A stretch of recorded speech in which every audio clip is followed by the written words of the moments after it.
भगवान पिता रात्रि शरदोत्फुल्ल मल्लिका वीक्षरन्तु मनश्चक्रे योग माया मुपाश्रित अचिंत्यानंद घन अचिंत्य आनंद घन परमानंद मूर्ति भगवान श्री कृष्ण। हाँ, तो किन्हीं किन्हीं का मत है कि उस रात्रि में शरद बसंत और ग्रीष्म, शरद बसंत और ग्रीष्म इन तीन ऋतुओं की 180 रात्रियों का अनुभव हुआ और उनमें तीनों ही ऋतुओं की रमण उपयोगी सामग्रियां विद्यमान थी। रात्रियों का नाम दोषा है, उनमें सदा कुछ दोष रहता ही है। हाँ, दोषा।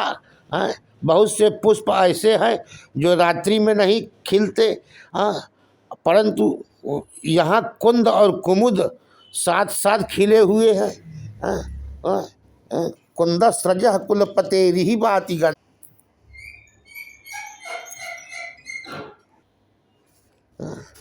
यद्यपि शरद ऋतु में पुष्पों का विकास रुक जाता है, तथापि पुष्प विकास के विरोधी जाड्यमय शरद ऋतु में भी मल्लिकादि उपलक्षित समस्त पुष्प खिल गए। जाड्यमय समय में भी पुष्पों का विकास ही नहीं हुआ, प्रत्युत वे अत्यंत विकसित हो गए। किन्हीं किन्हीं का कथन है कि मल्लिका पुष्प शरद ऋतु में प्रफुल्लित होते हैं, बसंत में उन्मुख होते हैं और ग्रीष्म में उत्फुल्ल हो जाते हैं। अतः यहाँ उत्फुल्ल मल्लिका कहकर विरोधाभास द्योतित किया। इससे सूचित होता है कि यहाँ शरद में बसंत ऋतु का निवेश किया गया। भगवान हमारे मित्र पुष्पधनवा हैं, उनके शस्त्र भी पुष्प ही हैं। अतः उनकी सहायता के लिए मुझे समस्त वृंदारण्य को विविध प्रकार के सुंदर और सुवासित सुमनों से सुसज्जित कर दिया। कामोद्रेक के अवलंबन विभाव नायक के लिए नायिका और नायिका के लिए नायक है, तथा पुष्प चंद्र ज्योत्सना मलयानिल आदि उनके उद्दीपन विभाव हैं। पुष्प तो साक्षात कंदर्प के बाण ही हैं। उनमें कुंद कुडमल तो शूल का काम करते हैं। किंसुक पलाश पुष्प मानो अर्धचंद्र बाण हो जाते हैं। किंसुक पुष्प रक्तवर्ण होता है, सो मानो वह विरहियों का वक्षस्थल विदीर्ण करके उनके रक्त से रंजित हो जाता है। तो शरान ददाति शरदः बसंतः,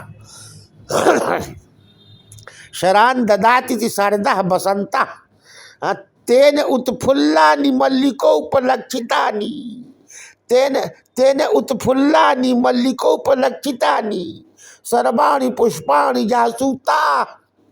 ऐसा भी अर्थात जो कामदेव को सर प्रदान करता है वह बसंत ही शरद है।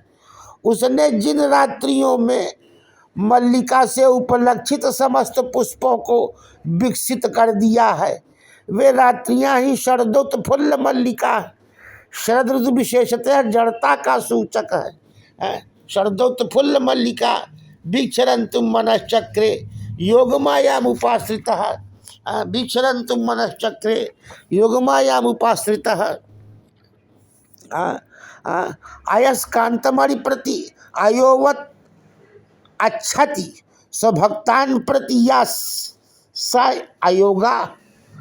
अयस्कांतमणि चुंबक, अयस्कांतमणि जो अपने भक्तों के प्रति इस प्रकार आकर्षित हो जैसे लोहा चुंबक की ओर, उसका अयोगा अयोगा है। अयस्कांतमणि अयस्कांतमणि प्रति अयोवत लोहवत, अयस्कांतमणि प्रति अयोवत अच्छति स्वभक्तान प्रति या सा अयोगा। अयोगा चासौ माया कृपा अयोग माया, ऐसा भी अर्थ है। उनका नाम अयोगा। ऐसे जो अयोगा माया कृपा है उसे ही अयोग माया समझना चाहिए, क्योंकि भगवान कि कृपा भक्तों के प्रति उसी प्रकार आकर्षित हो जाती है जैसे चुंबक के प्रति लोहा।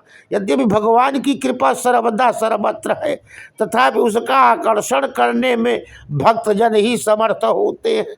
अतः भगवान भी उसी कृपा के अधीन होकर उनके साथ रमण करने की इच्छा किया।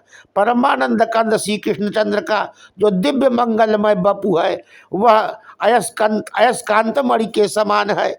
उनके प्रति जो अयह लोहे के समान आकर्षित होती हैं वे ब्रजबनिताएँ हैं अयोगा। और तात्पर्य की गोपांगना भगवान के पास अपनी इच्छा से नहीं आई गई, बल्कि भगवत सौंदर्य रूप अयस्कांत ने उन्हें अपनी ओर आकर्षित कर लिया। अतः उन पर कृपा करके भगवान ने वे रात्रियां बनाई। स्वेन सह युज्यते ये ते योगा, स्वेन सहयुज्यते जो अपने साथ जुड़ जाए, स्वेन सहयुज्यते ये ते योगा गोपदारा तेषाम या माया कृपा तासु तासु उपाश्रितः योग मायाम उपाश्रितः भगवान पिरंतुम मनश्चक्रे योग मायाम उपाश्रितः। अर्थात जो अपने से युक्त होने वाली है वे गोप बधूटी ही योगा, उनके प्रति ही जो माया है उसी का नाम योग माया है। माया माने कृपा उसका आश्रय लेकर उन्होंने रमण करने की इच्छा की। इस प्रकार अयोग और योग दोनों ही पदों से गोपांगनाएं अभिप्रेत होती हैं। योगा नाम अयोगा नांच या माँ स्विषयिणी प्रीतिमती माँ प्रमा स्निग्धा मानसी वृत्ति सा योग माँ। अर्थात योग और अयोग इन दोनों की ही जो अपने प्रति प्रेममयी मनोवृत्ति है वही योगमा है। भक्ति और ज्ञान ये दोनों अंतःकरण के ही परिणाम है। परम प्रेमास्पद भगवान का जो अत्यंत उत्सुकतापूर्ण चिंतन है वही भक्ति है। इसी प्रकार प्रमा भी अंतःकरण की ही वृत्ति है, परंतु जो मानसिक द्रवता की अपेक्षा से रहित अंतःकरण की प्रमेयाकारा कारित वृत्ति है उसका नाम प्रमा है। और जो प्रमाण अथवा संस्कार जनित द्रवता की अपेक्षा वाली प्रेमास्पदा काराकारित वृत्ति है उसी का नाम भक्ति है। तो सर्वभूतेषु यः पश्येत् भगवद भावमात्मनः भूतानि भगवत आत्मन्येव भागवतोत्तम। भागवतोत्तम कौन है? भागवतोत्तम कौन है का आत्मनः स्वस्य त्वं पदार्थस्य भगवद भावम तत्पदार्थस्त्वं सर्वभूतेषु पश्येत्। अर्थात जिस प्रकार उपाधि का बाध करने पर घटाकाश की महाकाश रूप में व्यापकता होती है, उसी प्रकार जो समस्त प्राणियों में तत्पदार्थ रूप से त्वम पदार्थ की व्यापकता देखता है एवं भगवद अभिन्न आत्मा में समस्त भूतों को कल्पित रूप में देखता है, अथवा आत्मनो अंतर्यामिनी भगवद भावम ऐश्वर्यत्वम नियंत्रित्वम सर्वत्र भावयति तथा भगवती परमैश्वर्यवती आत्मनियम्यत्वेन आधेयत्वेन च भूतानि पश्येत्। अर्थात जो सर्वत्र आत्मा यानी अंतर्यामी का भगवत भाव ऐश्वर्यत्व और नियंत्रित्व देखता है और भगवान परम परम ऐश्वर्यवान परमात्मा में उनके नियम और आधेय रूप से समस्त भूतों को देखता है, वही श्रेष्ठ भागवतोत्तम है। भागवतोत्तम सर्वभूतेषु यः पश्येत् भगवद भगवद भावमात्मनः अभूतानि भगवती आत्मन्येव भागवतोत्तमः। जो भागवतोत्तम है, ध्यायतश्चरणाम्भोजम भावनिर्वृत्त चेतसा औत्कंठश्रुकलाक्षस्य हृदयासीन में शनै हरि। जो हृदयासीन में शनै हरि है, तो कहा श्री राम जय जय राम।